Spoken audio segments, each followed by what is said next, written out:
अपनी जिंदगी को बेकार जाने से कैसे बचाएं? ये एक ऐसा सवाल है जो हम सबके मन में कभी ना कभी तो आता ही है। तो आज हम इसी गहरे सवाल का जवाब ढूंढने निकलेंगे। और इस सफर में हमारा साथ देंगे 19वीं सदी के एक महान लेखक नथानियल हॉथॉर्न। चलिए उनके नजरिए से समझते हैं कि एक भरपूर जिंदगी जीने का मतलब क्या होता है। जब महान खगोल शास्त्री टाइको ब्राहे अपनी आखिरी सांसें ले रहे थे तो उनके मुंह से ये शब्द निकले थे। असल में ये एक ऐसा डर है जो हम सबके दिलों में कहीं ना कहीं छिपा होता है। ये डर कि कहीं हमारी जिंदगी यूं ही बेकार न चली जाए। और यही डर हमें याद दिलाता है कि हम सब अपनी जिंदगी में कोई मतलब, कोई मकसद ढूंढते हैं। अक्सर हम सोचते हैं कि जिंदगी की कामयाबी इस बात पर टिकी है कि हम अपने पीछे क्या छोड़कर जाते हैं, कोई बड़ी दौलत या कोई विरासत। पर शायद असली पैमाना ये है ही नहीं। असली पैमाना तो ये है कि हमने अपने गिने चुने दिन जिए कैसे, मतलब कितनी सच्चाई से, कितनी जिंदादिली से हमने हर एक पल को महसूस किया। तो इस खोज में नथानियल हॉथॉर्न से बेहतर हमारा गाइड और कौन हो सकता है भला? एक ऐसा इंसान जिसने अपनी पूरी जिंदगी इसी एक सवाल पर बहुत गहराई से सोचा था। हॉथॉर्न को समझने के लिए हमें उनके बचपन में झांकना होगा।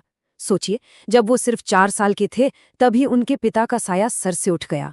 इस एक घटना ने उनकी पूरी शख्सियत पर एक गहरी छाप छोड़ी। वो बचपन से ही अकेलेपन में रहने लगे और बहुत ज्यादा अंतर्मुखी, मतलब इंट्रोवर्टेड हो गए। वो इतने शर्मीले थे कि कभी-कभी लोगों से बचने के लिए पेड़ों के पीछे छिप जाया करते थे। वो कोई भीड़-भाड़ वाली इंसान नहीं थे, बल्कि अकेले में गहराई से सोचने वालों में से थे। उनके बारे में कहा जाता था कि उनकी खामोशी भी बहुत कुछ कहती थी। हॉथॉर्न को जिंदगी के छोटे होने का, इसके पल पल बीत जाने का बहुत गहरा एहसास था और वो जानते थे कि इसे किसी मतलब से, किसी अर्थ से भरना कितना जरूरी है। तो चलिए अब ये देखते हैं कि हॉथॉर्न के हिसाब से जिंदगी की असली बर्बादी होती क्या है।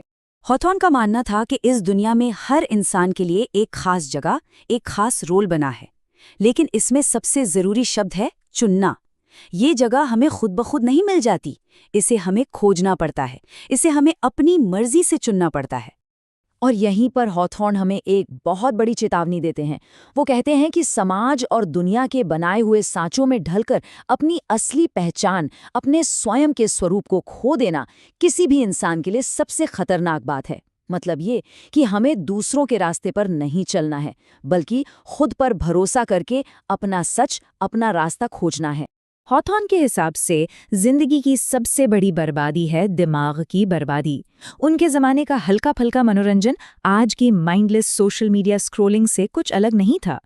देखिए, जब हम किसी मुश्किल चीज़ को समझने की कोशिश करते हैं तो एक अलग ही मज़ा आता है, एक जोश महसूस होता है।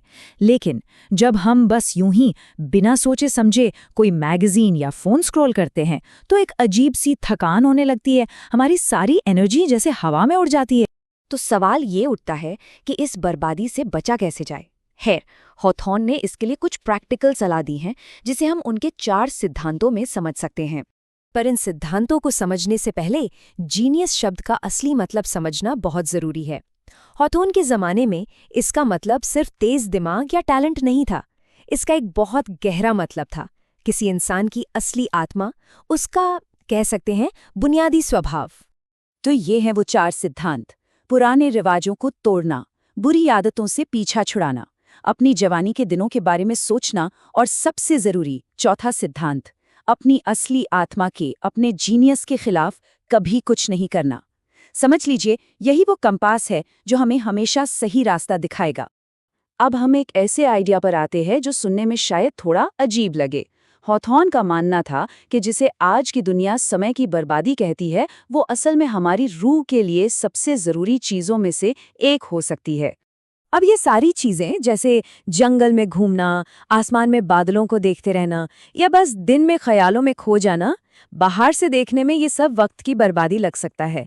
पर सच तो ये है कि यही वो पल होते हैं जब हमारे दिमाग में नए नए आइडियाज आते हैं, हमारी रूह को ताजगी मिलती है। हॉथॉर्न ने तो खुद अपनी जिंदगी के एक ऐसे दौर के बारे में लिखा था जब उनका काम बस अपने बागीचे की देखभाल करना, किताबें पढ़ना और अपनी पत्नी के साथ टहलना था। उन्होंने उस वक्त महसूस किया कि उनका काम कुछ और नहीं, बस जीना और उस जीने का आनंद लेना है।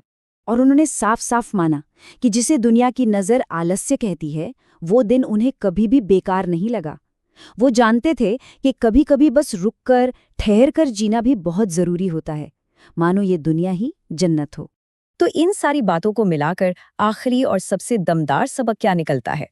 कवि मारियो बेनेडेट्टी ने क्या खूब कहा है कि असली जिंदगी तब शुरू होती है जब हम खुद को बचाने की कोशिश छोड़ देते हैं और खुद को पूरी तरह से खर्च करना शुरू कर देते हैं।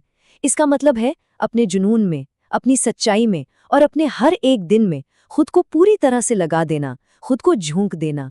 तो आज की ये सारी बातें हम यहीं खत्म करते हैं, बस एक सवाल के साथ जिस पर सोचा जा सकता है कि आज के दिन अपनी जिंदगी में कोई भी इस सीख को कैसे अपना सकता है, ताकि जिंदगी को बचाया ना जाए बल्कि उसे पूरी तरह से जी भर के जिया जाए।